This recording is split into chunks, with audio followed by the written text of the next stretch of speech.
Good morning, everyone, and welcome to our live coverage of the latest mission from Cape Canaveral Space Force Station.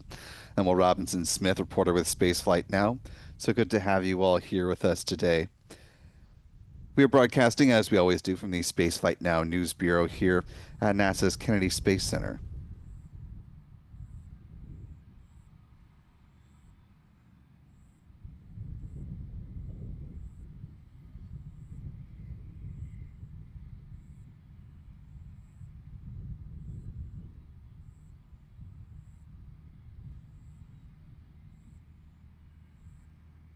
Want to thank the little more than 400 of you who are with us live as we're getting our coverage started today. If you haven't already, you could do us a big favor just by clicking the like button, sharing the stream, allows more folks to find their way into this live launch coverage.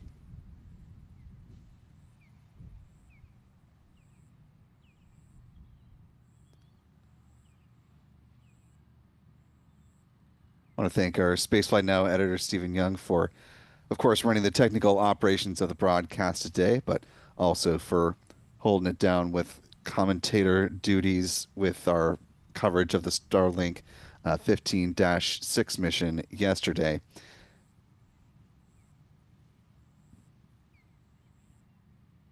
As one of our moderators noted in the live chat, yesterday was my wedding anniversary, so Stephen was kind enough to step in for that, so we could have quiet evenings. So thanks, Stephen. Appreciate that. And thanks for folks in the live chat for the kind words.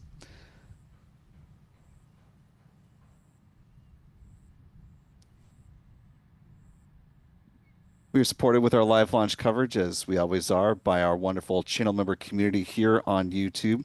So thanks to folks like the Roddy Mom, Angela Cagle, Sulfur for Lunch, Glenn A., and many others. Channel membership comes with a number of perks, including discounts at our online shop, that is shop.spacelightnow.com, access to our member-only videos here on YouTube, access to our members-only Discord server, and of course the ability to watch all of our live launch liftoff moments from here in Florida in 4K.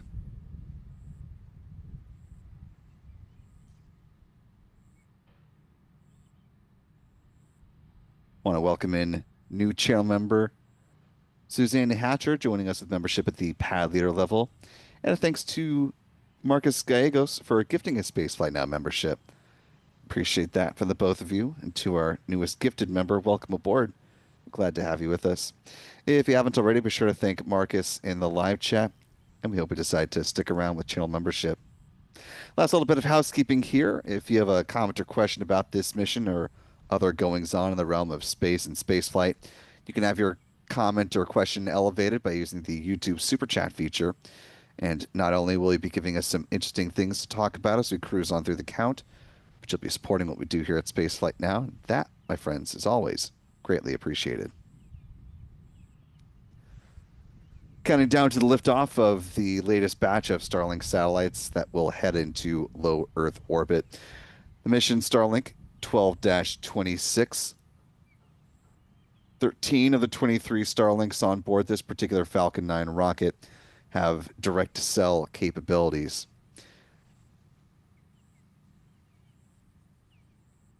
We are supported in our coverage of today's launch by our Adam Bernstein, who is manning the live cameras here at the press site, getting ready to do some still photography of the rocket as well.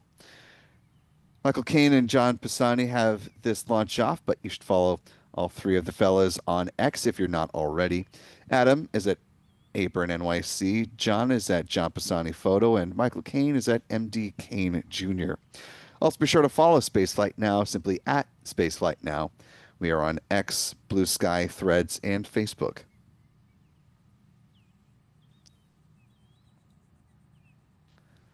We also have support with this mission today from our friends Pete Carstens with Max Q Productions, as well as Chuck and Jen Briggs with C&J Images, joining us from down on Merritt Island.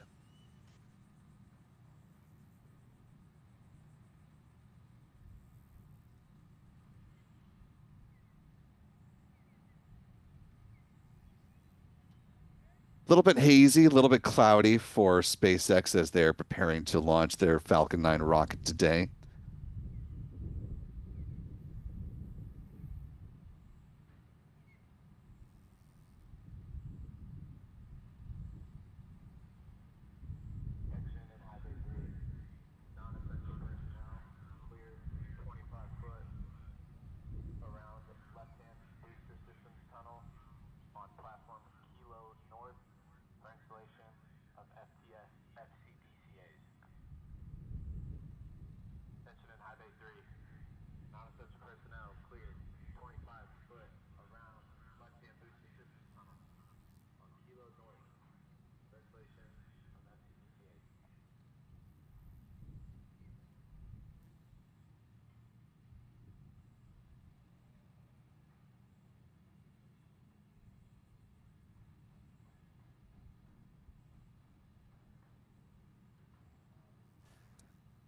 According to the 45th Weather Squadron, based at Patrick Space Force Base, the forecast for today is, as SpaceX is near the end of their roughly 4 hour long window, hanging around 60% favorable for good launch conditions today's liftoff. Thankfully, the only big impact comes from the cumulus cloud rules, so no flight through precipitation, no high winds or anything like that.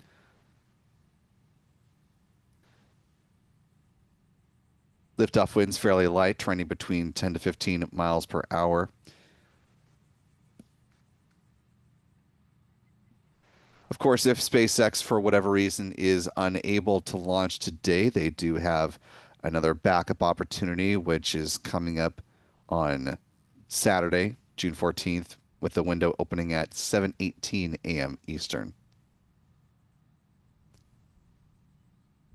As things stand at the moment, SpaceX is targeting a liftoff of this Falcon 9 rocket at 11:21 a.m. Eastern today, Friday the 13th.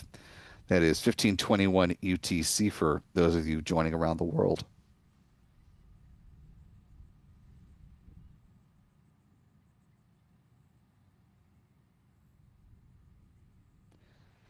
Taking a quick peek at our live chat here, I want to thank channel member Glenn A, who's been with us now as a member at the Mission Specialist level for 20 months.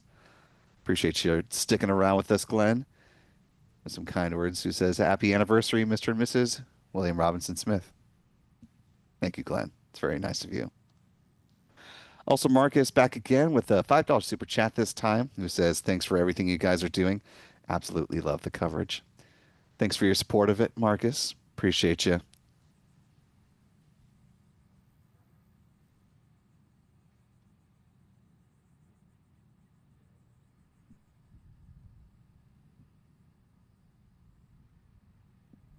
Just about 51 minutes to go ahead of the planned liftoff time for the Falcon 9 rocket there at Slick 40, or Space Launch Complex 40. Before we go ahead and get into the mode where SpaceX is ready to start tanking the rocket, let's talk about the countdown timeline for the mission and the nominal milestones that we're anticipating in the run-up to liftoff. Broadly speaking, the go-ahead for the start of fueling a Falcon 9 rocket will come about at the T-minus 38-minute mark. SpaceX does its readiness poll electronically as opposed to by voice, as is the case with some companies like Rocket Lab or ULA, for instance. Once the go-ahead is given, we'll see the fueling process begin at the T-minus 35-minute mark with the loading of RP-1, a rocket-grade kerosene on board the Falcon 9's first and second stages. At the same time, liquid oxygen will begin flowing on board the Falcon 9's first stage. T-minus 30 minutes, SpaceX will start loading a cryogenic helium onto the pressure vessels for the Falcon 9's first stage. Same will be true on the second stage a few minutes afterwards. Helium is important because it's used to pressurize the main propellant tanks during flight. T-minus 23 minutes is when second stage RP-1 loading is expected to wrap up. 20 minutes and 50 seconds out, the strong back chill down process begins. We see this manifest here at Pad 40 as the so-called big vent. And that'll start at T-minus 20 minutes and 20 seconds here at Pad 40. That venting will continue on until about T minus 16 minutes and 30 seconds when we'll see it start to taper off, setting the stage for LOX to start flowing aboard the upper stage of the Falcon 9 rocket at the 16-minute mark. Moving right along, T minus 7 minutes is when the engine chill sequence will begin. That's when SpaceX starts to flow a small amount of liquid oxygen through the plumbing and turbo pumps, helping to protect the engines from the risk of thermal shock and damage during the startup sequence. 6 minutes out, the first stage kerosene tank should be full. Then at T minus 4.5 minutes, we'll see the strong back retract sequence get underway.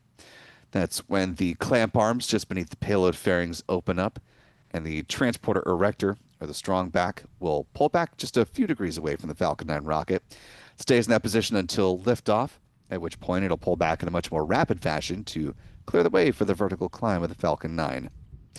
3 minutes before takeoff, the first stage liquid oxygen tank is full. Same is true on the second stage, about a minute afterwards, at which point the rocket is fully loaded with 1 million pounds of propellant. In the final 60 seconds, when we hear the call that the Falcon 9 is in startup, control of the countdown is handed over from the ground sequencer to the Falcon 9's onboard flight computers, and the propellant tanks are brought up to flight pressure. SpaceX launch director will give their go for launch 45 seconds before flight. The engine ignition command is issued at T minus 3 seconds, and if all 9 Merlin engines are healthy and ignite as expected, the command will be given for the hold down clamps to release the Falcon 9 rocket for a T0 liftoff. Coming up here, once again at 11:21 a.m. Eastern, 15:21 UTC for those around the world, or in just about 47.5 minutes from now.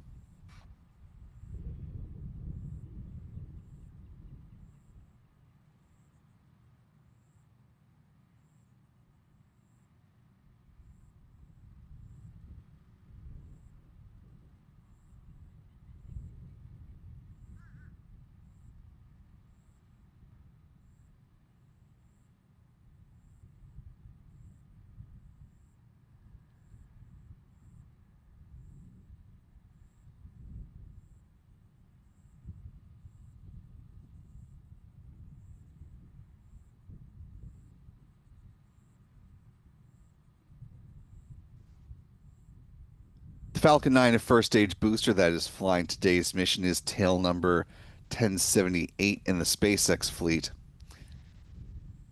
To date, it has flown a total of 20 times, which, while it doesn't change ahead of the liftoff, our frequent flyer graphic that we have here. Next time around, we show you this after a good liftoff and landing of this booster. It will become the third booster tied for that number 5 spot on this list. So running through those quickly as they currently stand. Remarkably, we'll have that three-way tie between B-1076, 77, and 78, which, again, have all flown 21 times as of right now. More than likely, though, we'll see B-1076 break that pattern since it last flew back on February 21st of this year. The other two, of course, B-1077 just flew 10 days ago on June 3rd, and that'll be followed up by B-1078 coming up here in just about 45 minutes.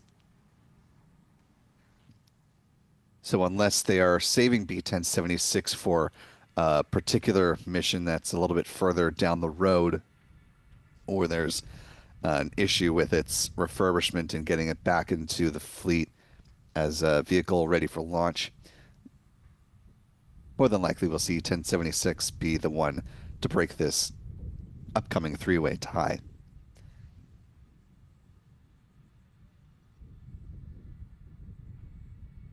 With the Vandenberg launch yesterday, here's where SpaceX stands on the year so far.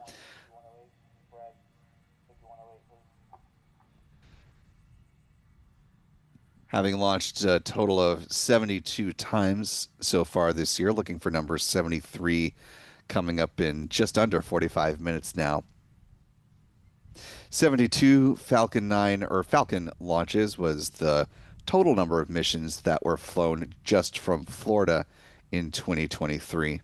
And as you can see, just 2 bars over from this year, 96 total Falcon launches were what SpaceX was able to accomplish in all of 2023. The company is chasing the goal of 170 total missions by the end of 2025.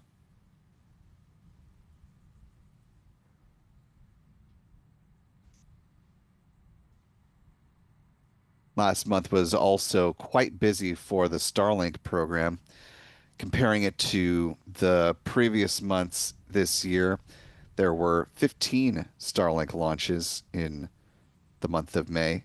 That's compared to February, which had 10, April had 9, January had 8, and March had 6. So the Starlink constellation continues to be, of course, the most often flown payload for SpaceX. An important reason why the company is so focused on rapid reusability and getting back to the pad as quickly as possible following each mission. To that end, following the liftoff of this Falcon 9 rocket, you'll notice that the transporter erector will come back into the upright position, part of SpaceX's process of turning around its workforce pad as soon as it possibly can.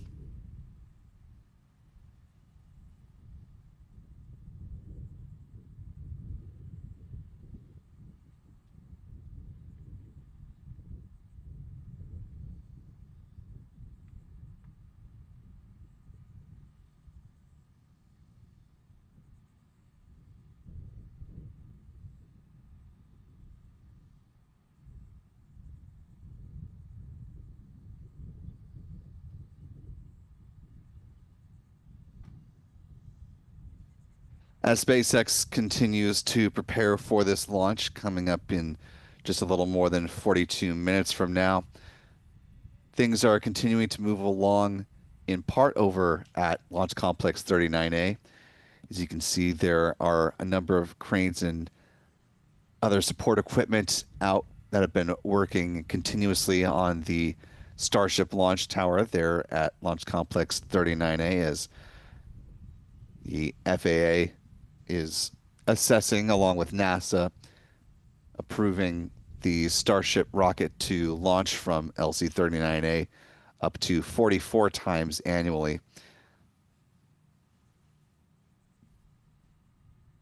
Environmental assessments are ongoing out at that pad for that operation. Meanwhile, over on the Cape side at Space Launch Complex 37, work is continuing to evaluate the environmental impacts to support launches of the Starship rocket there. We do have a new T0 for today's mission. We're resetting our countdown clock to reflect it. New liftoff time is 11:29 p.m. or excuse me, a.m. Eastern. The launch window today does extend out to 11:44 a.m.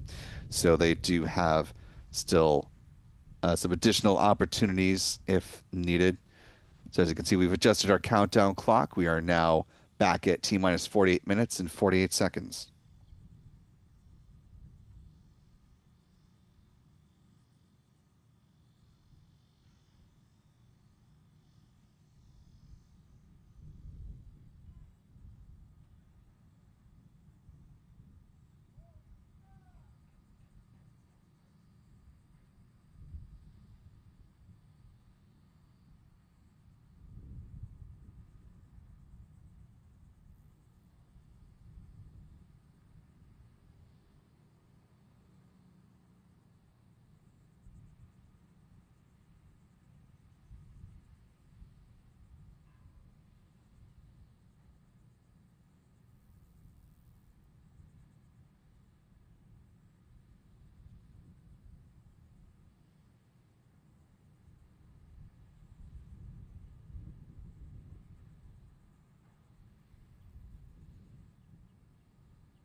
Coming back to our conversation about LC-39A, of course, SpaceX not just busy with future Starship plans and activities, but in the far more immediate future, still aiming to launch the Axiom Mission 4 flight up to the International Space Station in the potentially near future.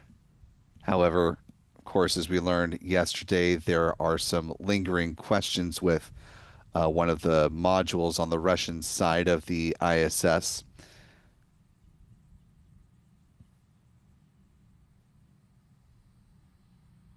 The pressure related to a leak is being investigated by Roscosmos, and NASA is working with the Russian Space Agency to determine if it is going to be safe as the station currently is now for the four commercial astronauts that make up the AX-4 mission to head up to the ISS in the, again, hopefully near future.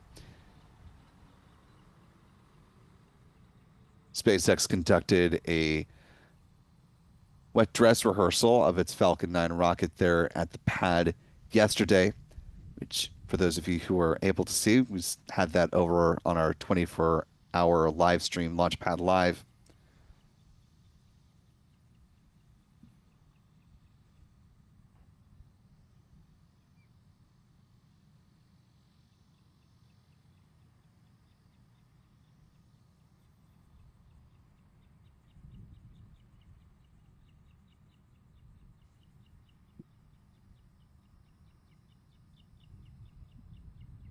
A new launch date has not yet been named by Axiom Space or SpaceX yet, but of course, we'll keep you posted on any further developments that come of this.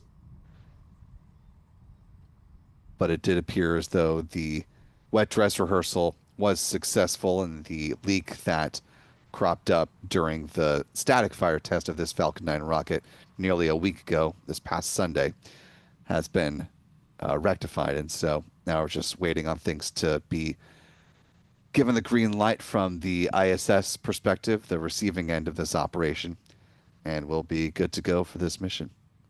Again, we'll keep you posted on the timing. Speaking of keeping you posted on the timing, we're just about 44 and a half minutes away from the current T0 for this Falcon 9 flight from Space Launch Complex 40.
Just about 42 minutes now on the clock and counting.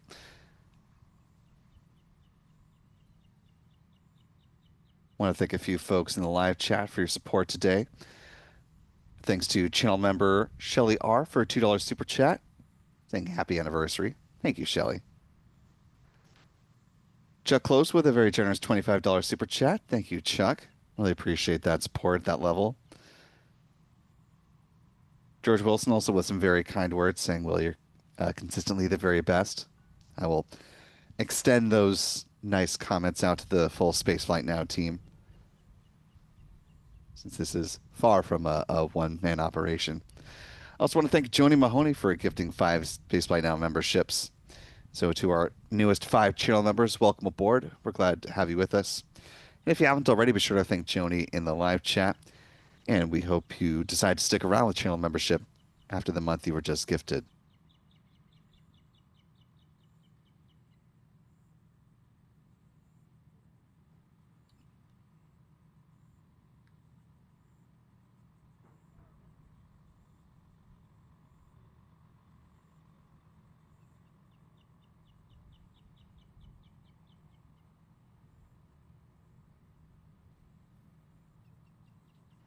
As we are once again approaching the point where SpaceX is not only going to be making the call on the start of Propelload, let's talk about the payload that is on board today's Falcon 9 flight, the Starlink 12-26 mission. 23 Starlink satellites in total. 13 of those do feature the direct-to-cell capability. Today's launch will be the 54th featuring Starlink satellites as the primary payload, the 53rd dedicated Starlink launch of the year. Of course, Starlink 13-1 did carry 2 Starshield satellites, so that's the reason for the variation there. SpaceX has been launching the optimized version of its Starlink V2 mini satellites for the majority of 2025. Those are considerably lighter, as you can tell by the previous weight of the V2 minis you see there on your screen versus the current weight. With their solar panels unfurled, they have a wingspan of about 100 feet or 30 meters. They use argon Hall effect thrusters for in-orbit maneuvering. Built up in Redmond, Washington, which is near Seattle, these will be deployed at about 180 miles or 291 kilometers in altitude at a 43-degree inclination.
Now, T minus 36 minutes and counting. Assuming the go ahead was given this go around for start of tanking of the Falcon 9 rocket, that'll begin in just a little more than 30 seconds from now.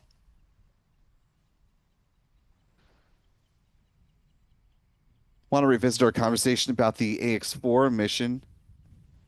Looking back now live at Launch Complex 39A to have a statement from Roscosmos via their Telegram account, as translated from the original Russian. They say in their statement that the leak in the Russian segment of the ISS has, quote, been eliminated, that they continue daily monitoring and maintenance of all systems for the Russian segment of the International Space Station.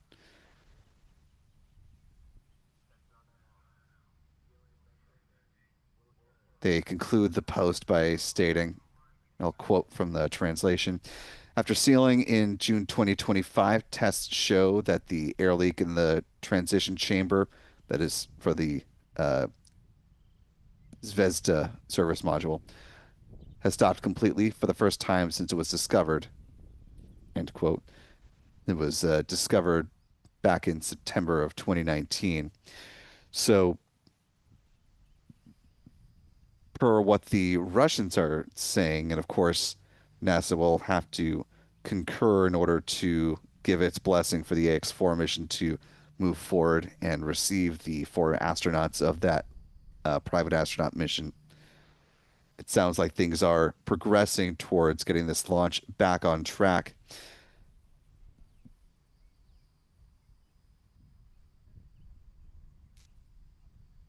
Of course, the solution of the leak doesn't necessarily indicate the root cause of how or why it stopped. And so understanding that is going to be something that will be very important to NASA and its international partners before making the call on allowing AX4 to proceed. So again, we'll continue to monitor this and bring you updates as we're able to learn them throughout either the course of this broadcast or, of course, moving forward on our social channels and website, spaceflightnow.com.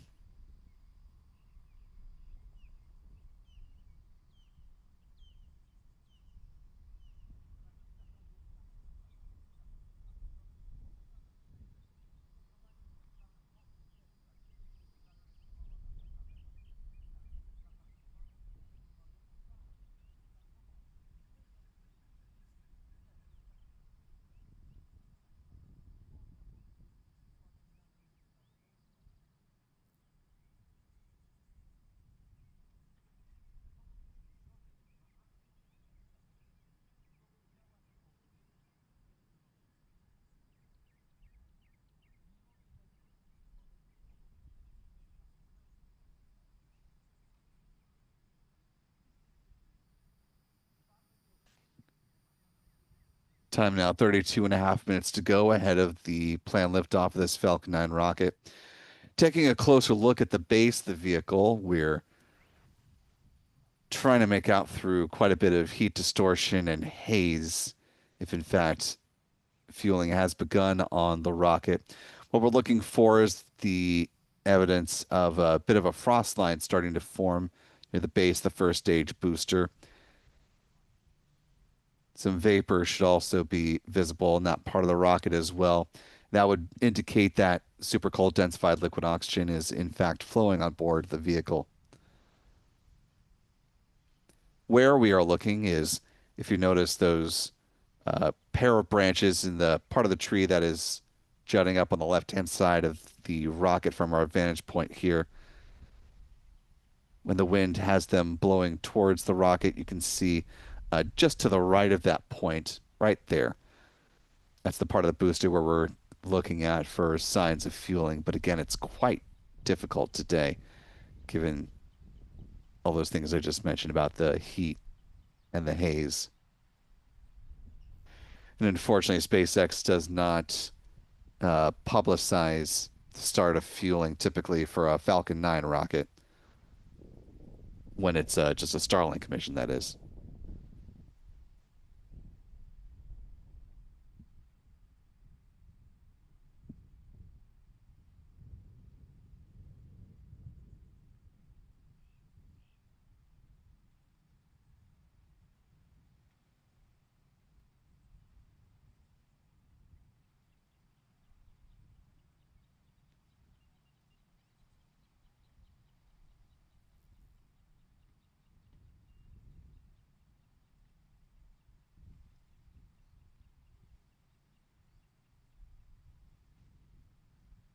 difficult to discern though it may be. We do believe we're starting to see some frost form on the booster and that aforementioned vapor. Yeah, definitely seeing that now. And that indicates that the Falcon 9 rocket has started tanking, which means SpaceX is locked into the T0 of 11:29 a.m. Eastern, 15:29 UTC.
With about 27 and a half minutes to go.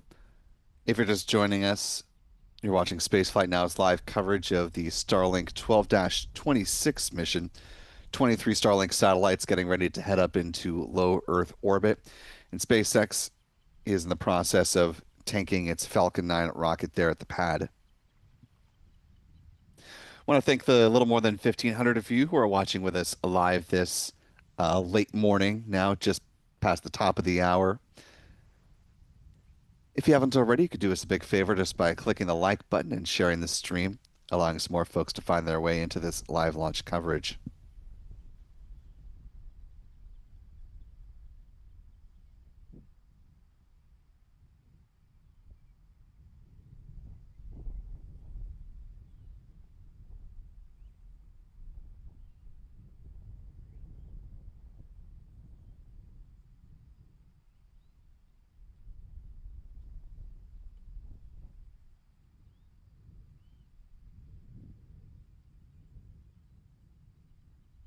The Falcon 9 first stage booster flying on today's mission, Starlink 12-26. It's tail number B1078, which will be flying for a 21st time. Before I get to there, let's go ahead and take a brief trip down memory lane and talk about the missions that this booster has already completed in its past. As is the case with a number of Falcon 9 rockets, this particular booster began with a crew mission. That was the flight of Crew 6 up to the ISS on board the Dragon spacecraft named Endeavour. That was the fourth flight of Dragon Endeavour, lifting off on March 2nd of 2023. That was followed up by a pair of satellites for SES's O3b mPOWER constellation in medium Earth orbit. They lifted off on April 28th of 2023. A group of four Starlink satellite missions were next up for this booster. You had Starlink 6-4 on June 4th, 6-8 on August 7th, 6-16 on September 16th, and Starlink 6-31 on December 3rd. Coming into last year was the flight of the USSF 124 mission, lifting off from Slick 40 with a touchdown over landing zone 2.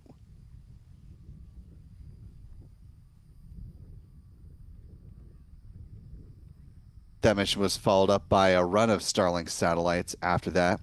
You had Starlink 6-46 on March 25th, 6-53 on April 23rd, 6-60 on May 28th, 10-2 on June 23rd, 10-6 on August 2nd.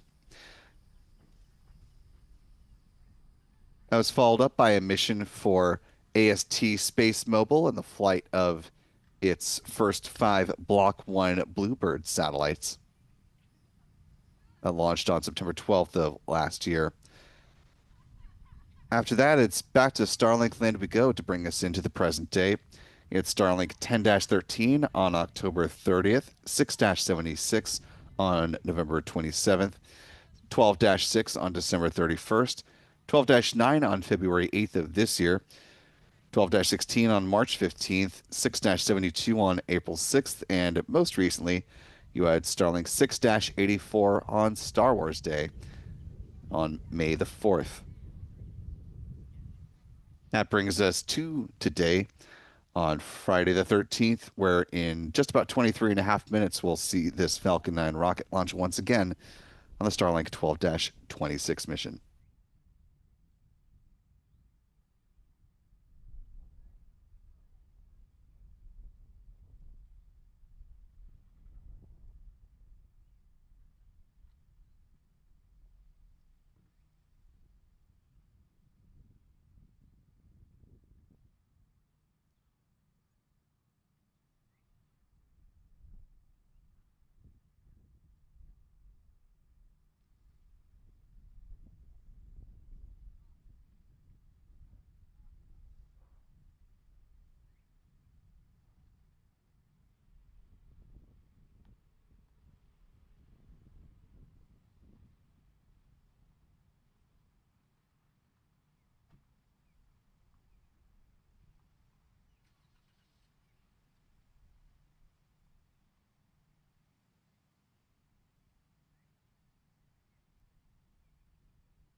Time out T minus 20 minutes, 34 seconds and counting.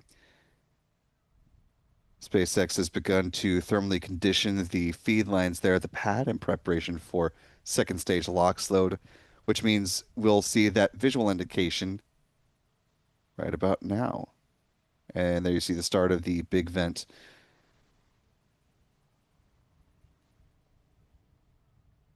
This venting will continue on until about T minus 16 minutes and 30 seconds.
As we approach 17 minutes remaining in the countdown today, we should just have about 60, or excuse me, 30 seconds left on this big vent.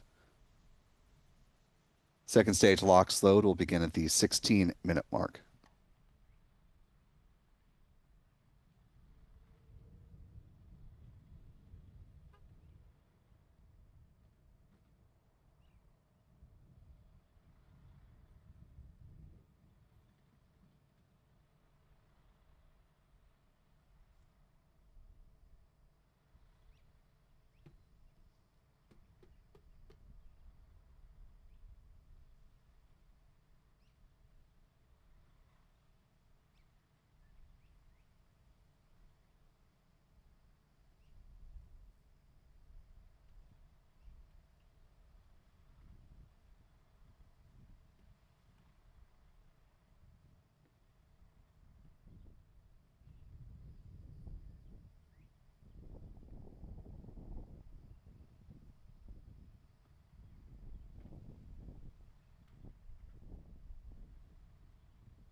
Coming up on 15 minutes remaining in this countdown timeline.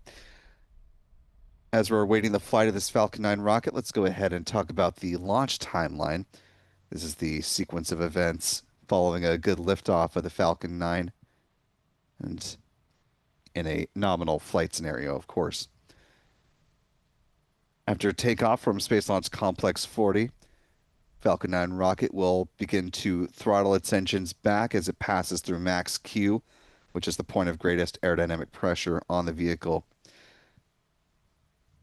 After that point, it'll throttle the engines back up and then begin to thermally condition the upper stage engine, the Merlin vacuum engine, ahead of its first burn.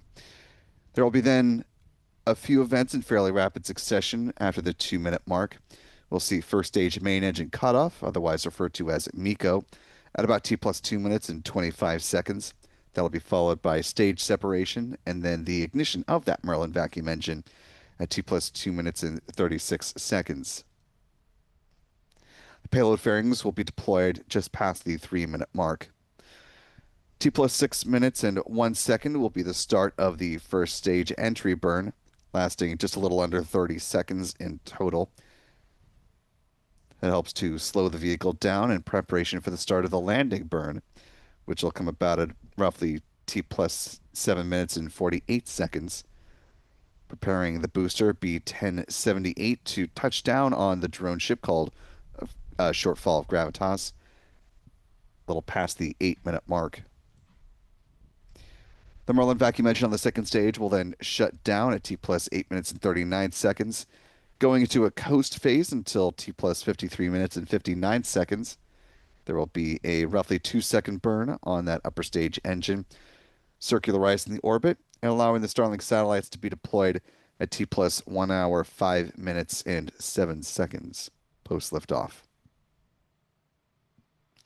Just under 13 minutes to go on this Friday the 13th launch. And ahead of the flight of this Falcon 9 rocket, let's take a moment to talk about the workhorse vehicle for SpaceX. Today's mission set to be the 490th Falcon 9 rocket to head up to orbit so far. Vehicle stands at 70 meters or 229 feet in height, and its diameter of 3.66 meters or 12 feet. Majority of that is made up by the booster. Again, today's tail number is 1078, having flown 20 times up to this point. At the base of the first stage are 9 Merlin engines, which burn a rocket-grade kerosene and liquid oxygen, producing 1.7 million pounds of thrust at liftoff. Around the engine compartment are black carbon fiber landing legs that will be used to land the first stage on the drone ship, A Shortfall of Gravitas. Above the first stage is the inner stage. This is a composite structure consisting of an aluminum honeycomb core, which is surrounded by carbon fiber. And that image on the right-hand side of the screen, you can see the deployed hypersonic grid fins. These are titanium winglets that provide stability and steering for the vehicle as it comes back through the atmosphere. Tail first, like a big old dart heading towards the drone ship. At the top of the inner stage are 3 mechanical latches, which attach to the vehicle's second stage, and at first stage main engine cutoff. High-pressure helium is used to release those latches, and 4 pneumatic pushers ensure a clean separation. Also, the second stage engine nozzle is housed safely inside the inner stage adapter until stage separation. Speaking of that second stage, the upper stage of the Falcon 9, powered by a single modified Merlin engine called a Merlin vacuum engine, or an MVac engine. It's equipped with a large nozzle, which is optimized for burns in the vacuum of space, hence the name. It produces more than 220,500 pounds of thrust and will be fired twice on today's flight to place the 23 Starlink satellites into their intended orbit. Like with the first stage, the second stage of the Falcon 9 also burns a combination of LOX and RP-1. Following the deployment of those Starlink satellites, there will be one final burn, a deorbit burn, driving the upper stage back into the atmosphere, where it's designed to burn up and eliminate the risk of creating unnecessary space debris on this mission. Finally, at the top of the Falcon 9 stack are the payload fairings, currently encapsulating the 23 Starlink satellites. The fairings are made up of a carbon composite material and stand at 13.1 meters or 43 feet in height. and are 5.2 meters or 17.1 feet in diameter. Following fairing separation, those halves will come back through the atmosphere and then make their final touch or splash down into the waters of the Atlantic Ocean under the support of steerable parachutes. Once down in the water, a SpaceX recovery vessel will scoop them up, bring them back through Port Canaveral, and then on over to the Hangar X site here at the Kennedy Space Center, where they will be refurbished and turned around for future missions. 9.5 minutes to go before this Falcon 9 rocket is set to take flight from Space Launch Complex 40.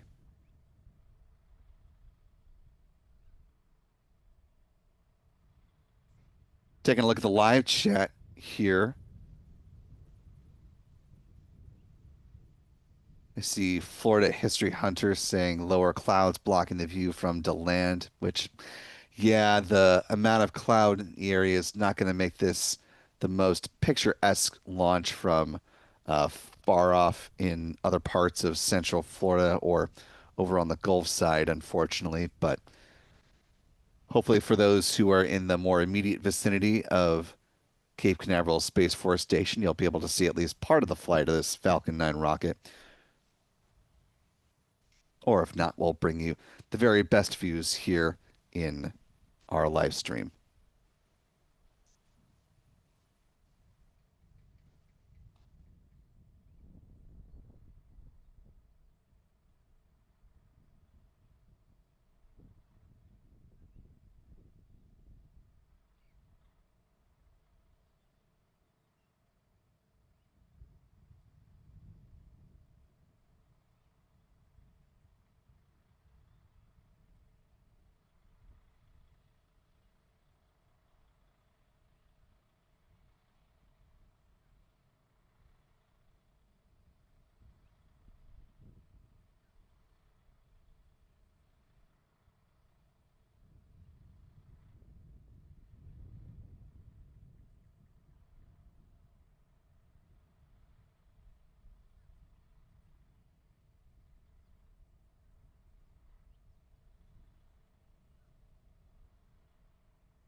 We're coming up on 7 minutes ahead of liftoff of this Falcon 9 rocket. That's the point at which SpaceX will start to flow a little bit of liquid oxygen through the plumbing and turbo pumps to protect those engines from the risk of thermal shock and damage during startup.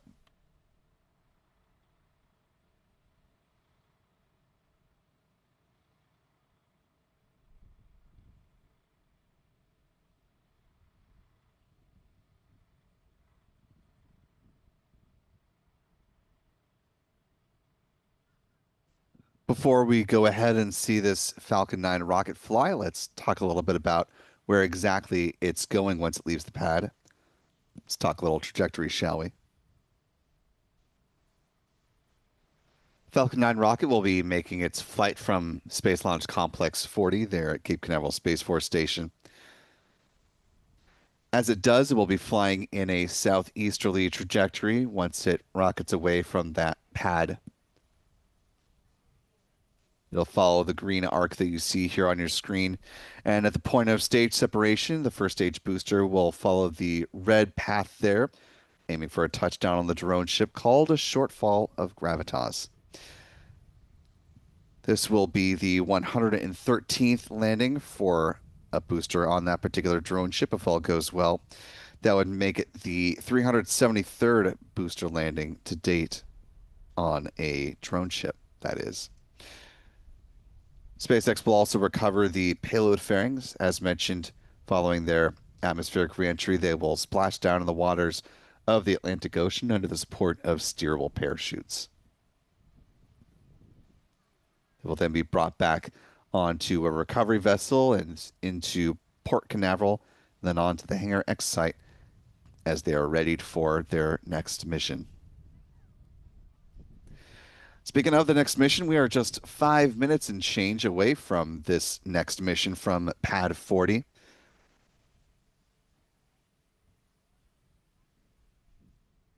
Before today, there have been a total of 312 orbital launches from this particular launch site here in Florida. Coming up momentarily, we should have mission audio from SpaceX. Falcon 9 tanks are pressing for strongback retract. And lo and behold, there we have it.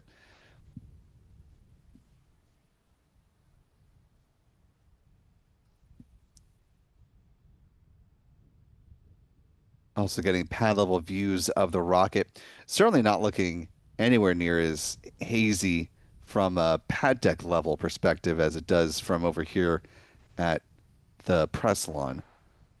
Strongback retract has started. And as you just heard, the strongback retract sequence now underway.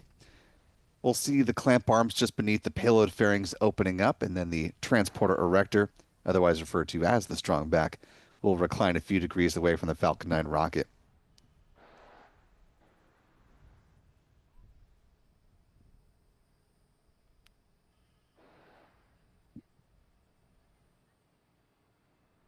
By the look of it, those Falcon 9 fairing halves look pretty newish to me, so either they are flying for their first time or perhaps they're fairly new into their flight history. SpaceX doesn't often talk about the fairing halves, so we don't have great insight into the history of those as we do into its first stage boosters.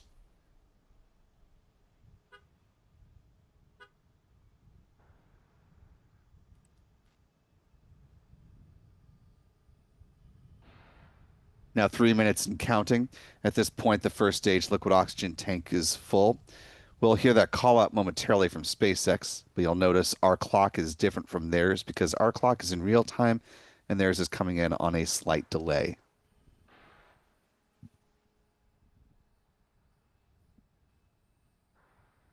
Stage 1 LOX load is complete.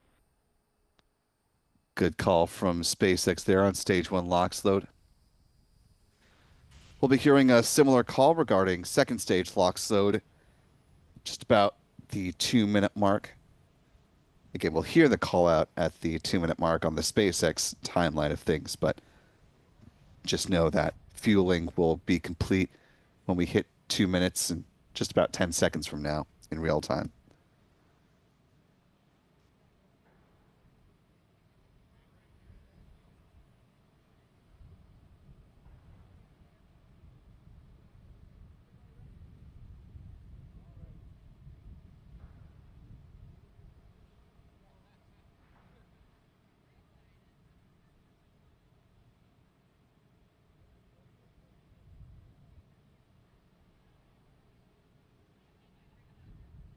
Stage 2 LOX load is complete.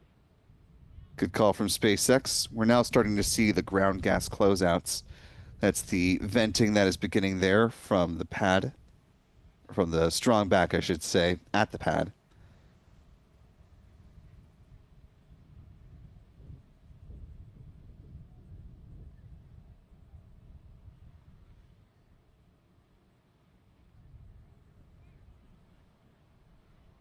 Ground gas closeouts. There's that call and confirmation of that. SpaceX is venting out the remaining liquid oxygen ahead of liftoff. Now T-minus 1 minute and counting. Shortly you'll hear the call for the Falcon 9 rocket being in startup.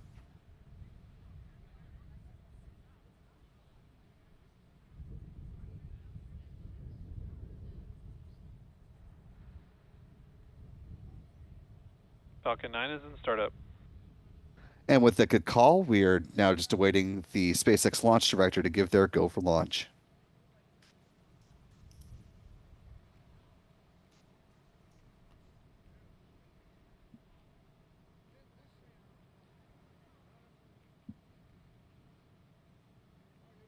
LD, go for launch.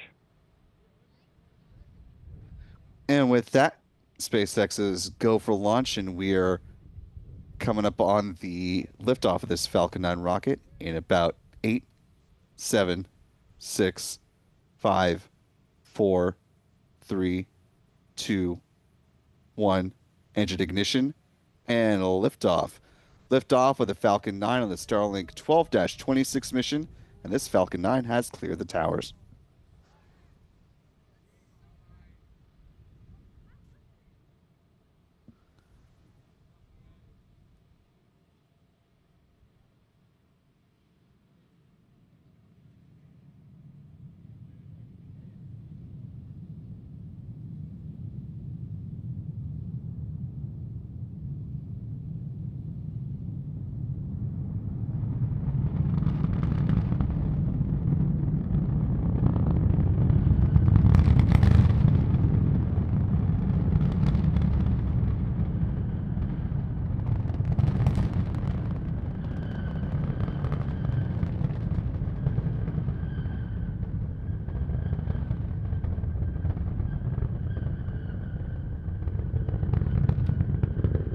And some really nice shot callers there. A little more than a minute into flight, Falcon 9 will be throttling back to pass through max Q, the point of greatest aerodynamic pressure on the vehicle.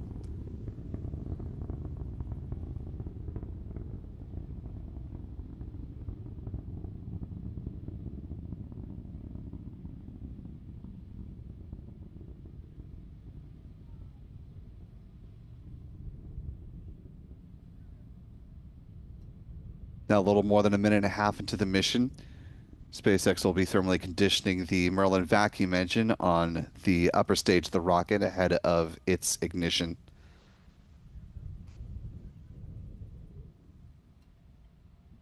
And back shell started. Coming upon a few events now in fairly rapid succession.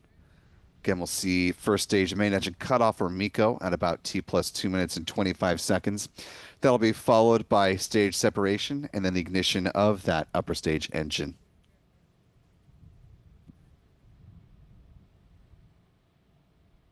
About 10 seconds to MECO.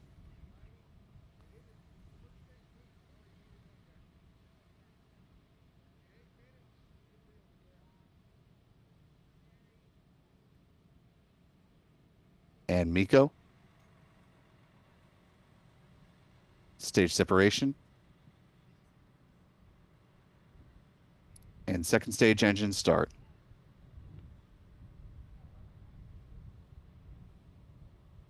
Main engine cutoff. Stage separation confirmed. And back ignition. Good visuals, good callouts. Coming up on fairing separation in a few seconds.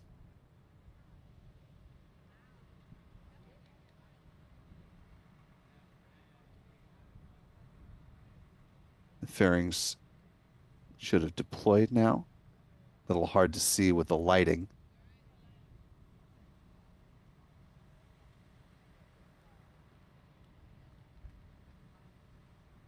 You can still just make out the booster as well. Fairing separation confirmed. Those occasional puffs we were seeing.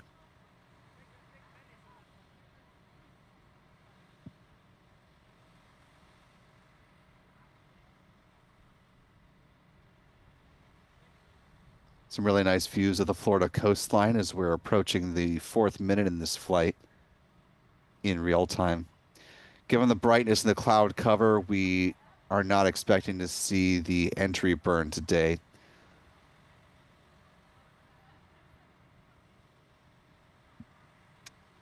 Coming up, the next milestone will be the start of that entry burn, though. That's coming up just past the 6-minute mark in this mission.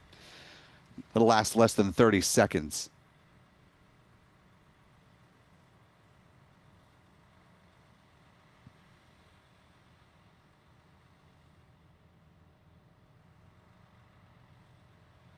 Falcon booster B1078 appears to have reached its apogee in today's mission, topping out at, now 115 kilometers in altitude for just a hair moment there.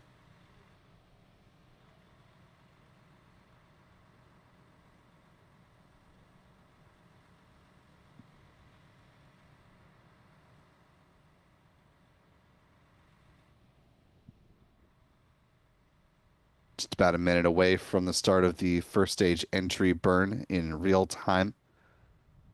Again, though, because we are unlikely to see it with our tracking cameras, the time you want to watch for at this point is at the bottom of your screen.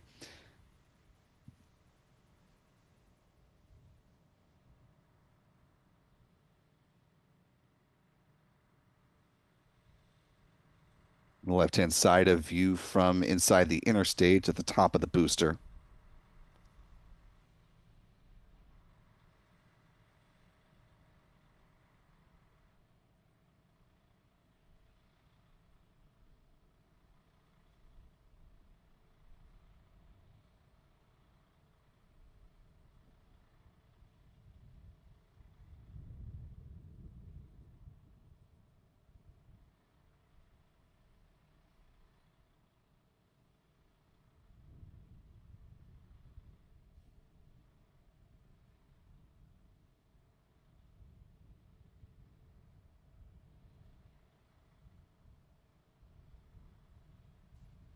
Just a few seconds away now from the start of that entry burn, which again will last less than 30 seconds.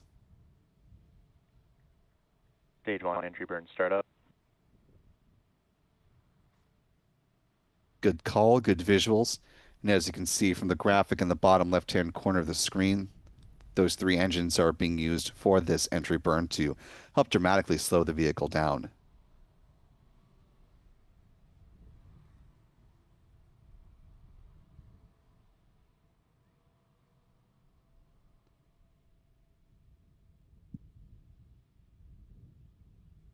Stage 1 entry burn shutdown.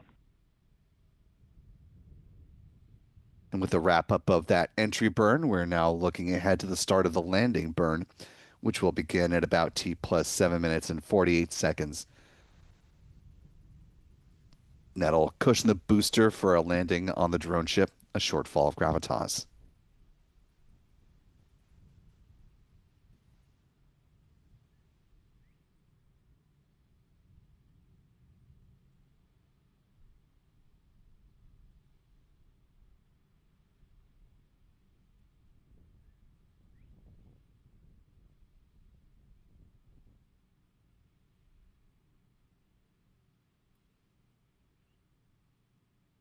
Stage 1 transonic.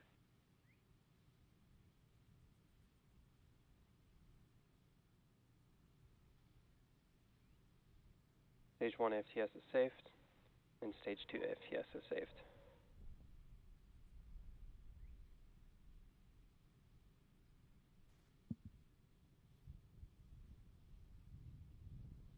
Stage 1 landing burn. Stage 2 is in terminal guidance.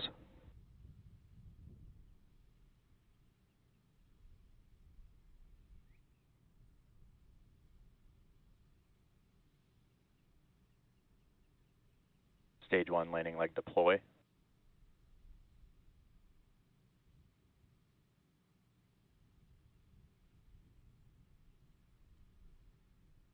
Stage 1 landing confirmed.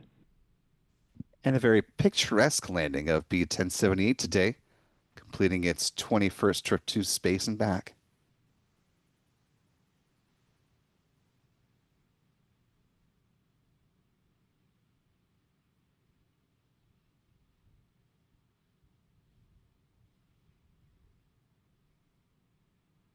MVAC shutdown.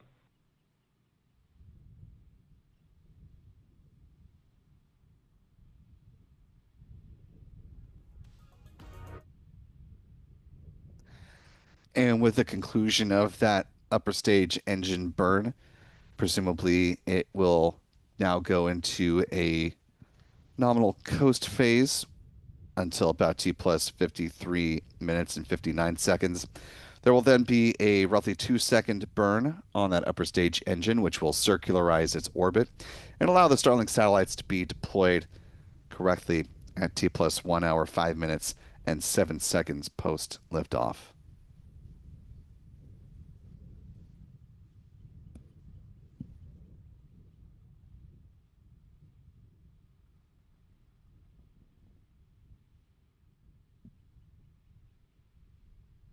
As we're getting our launch replays ready for you, want to thank a few folks in the live chat for your support today.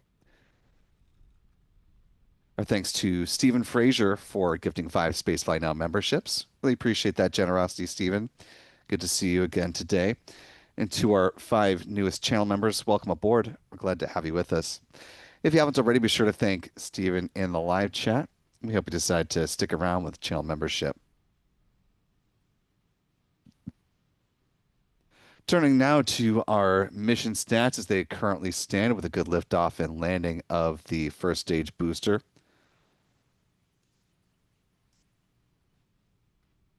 That marked the 21st flight of B-1078. This was SpaceX's 490th Falcon 9 launch to date, the 73rd of the year so far. This was the company's 428th Falcon booster reflight, with a launch of a booster that has flown at least once. This was the company's 147th orbital launch within the last 365 days, the 258th orbital flight from Pad 40 for SpaceX, and the 313th overall orbital launch from this pad as well.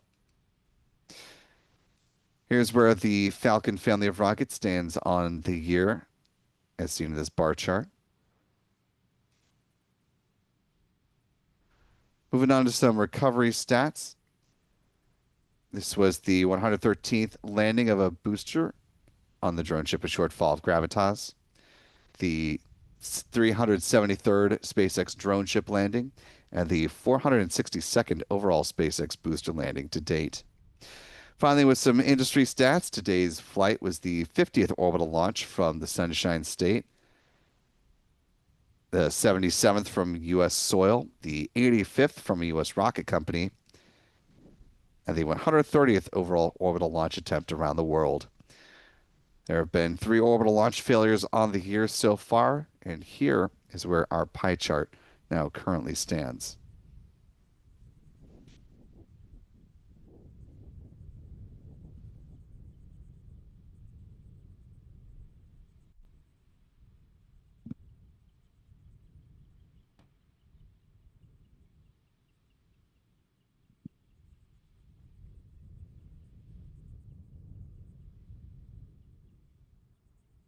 And it looks like we've got those launch replays ready for you now.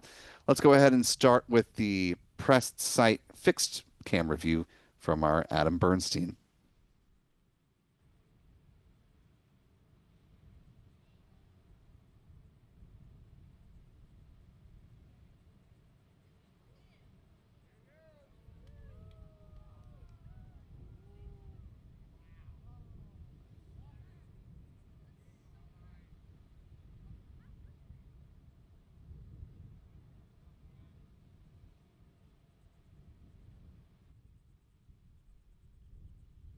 Moving on to the wide camera view here at the press site.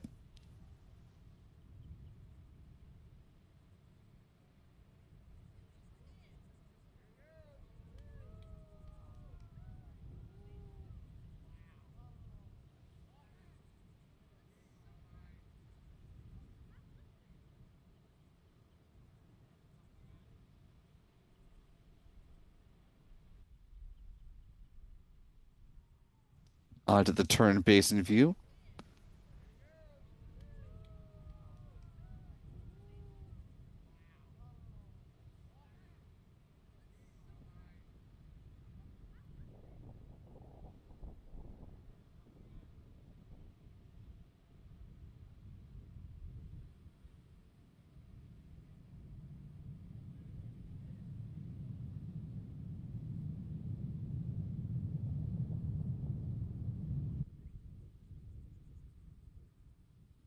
Moving on to the south tracker view from our friend Pete Carsons.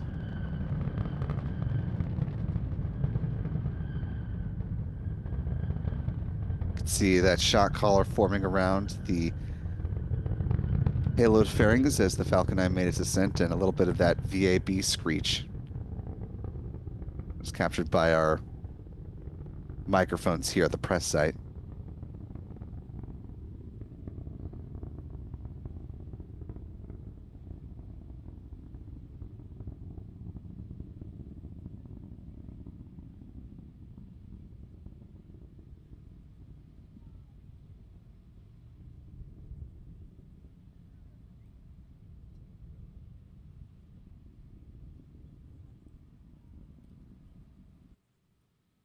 Unfortunately, as was thought to be the case, it was a little bit cloudy from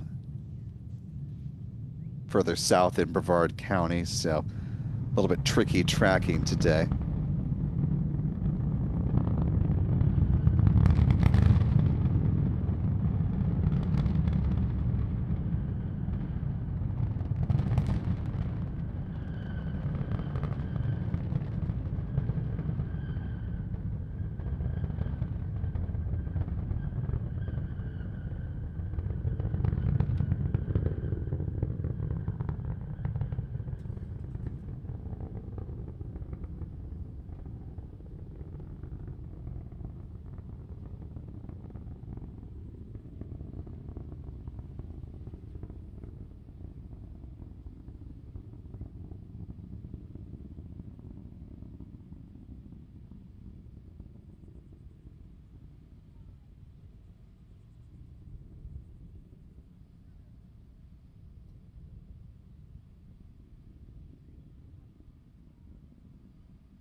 Switching now to Chuck and Jen Briggs' view from down on Merritt Island.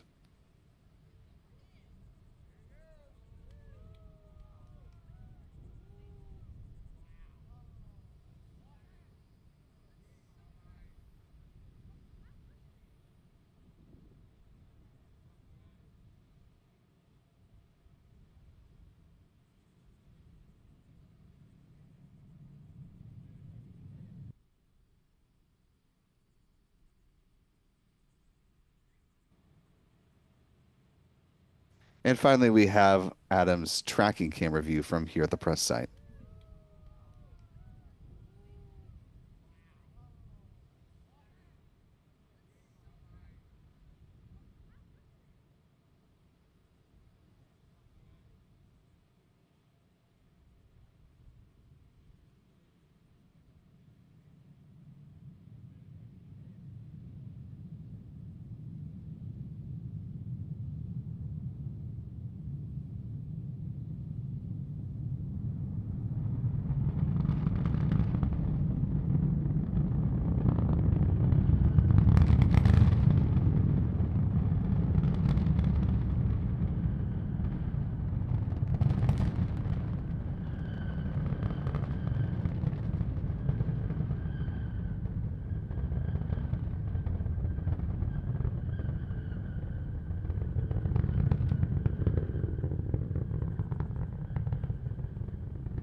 And that'll go ahead and do it for our live coverage of the Starlink 12-26 mission. Certainly appreciate all of you who have been with us today. Want to thank our moderator in the live chat, Rick Donner, for holding it down solo today. Thanks for being on board, Rick. Thanks to our friends Pete Carsons with Max Q Productions, as well as Chuck and Jen Briggs with C&J Images. I want to thank our photographer Adam Bernstein for setting up all the live cameras, doing some excellent tracking today amid some tricky conditions with the cloud cover hanging around. As always, you can follow Adam and our other photographers at the handles you see here on your screen over on X. I want to thank our Spaceflight Now editor, Stephen Young, for running the technical operations of the broadcast. Most importantly, thanks to you for wherever you've been watching from.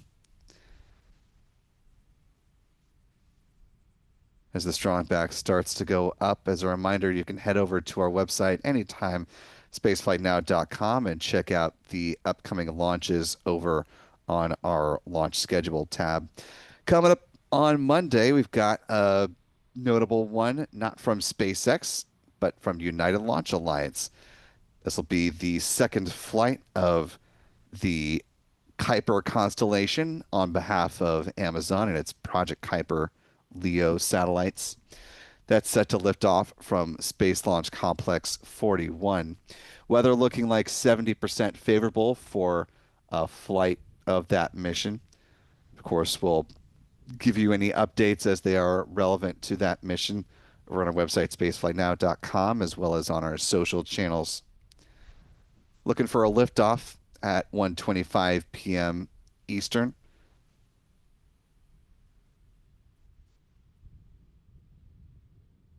That'll be 1725 UTC for those around the world. Again, that's coming up on Monday, June 16th.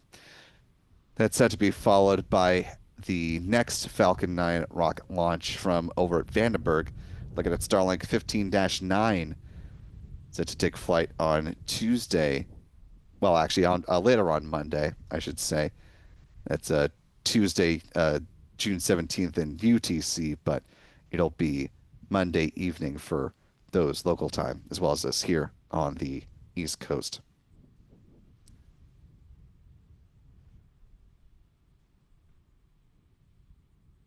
And with that, we're going to go ahead and say goodbye for now. I hope you all have a wonderful, pleasant, and restful weekend.